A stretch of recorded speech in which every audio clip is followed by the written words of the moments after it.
ദാരികവധം നടത്തുന്ന ഭദ്രകാളിയുടെ ഒരു basic drawing വരച്ചു തരുവാൻ ചിത്രകാരനായ എൻ്റെ സുഹൃത്ത് ആവശ്യപ്പെട്ടപ്പോൾ ഒട്ടും മടിക്കാതെ ആ ഓഫർ സ്വീകരിക്കുകയായിരുന്നു.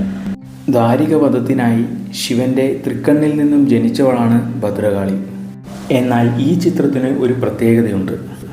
ഭദ്രകാളിയുടെ വാഹനമായ വ്യാളിയുടെ നാക്കിൽ കിടത്തിയാണ് കാളി ദാരികനെ വധിക്കുന്നത്. ദാരികൻ്റെ ഒരു തുള്ളി രക്തം പോലും ഭൂമിയിൽ വീഴാതിരിക്കാനാണ് ഇങ്ങനെ ചെയ്തതത്രേ. കൃത്യമായ താലമാനങ്ങളോടെയാണ് ഈ ഡ്രോയിങ് പൂർത്തിയാക്കിയിട്ടുള്ളത്. വ്യാളിയുടെ തോളിൽ നിലകൊള്ളുന്ന കാളിയെ ത്രിഭംഗം നിലയിലും വ്യാളിയെ ദ്വിഭംഗം നിലയിലും ദാരികനെ ശയനം നിലയിലുമാണ് വരച്ചിരിക്കുന്നത്. ഇതുപോലെ വ്യത്യസ്തങ്ങളായ ഡ്രോയിങ്ങുകൾ ആവശ്യമുള്ളവർ താഴെ കൊടുത്തിരിക്കുന്ന വാട്സപ്പ് നമ്പറിൽ കോൺടാക്റ്റ് ചെയ്യുവാൻ മടിക്കേണ്ടതില്ല.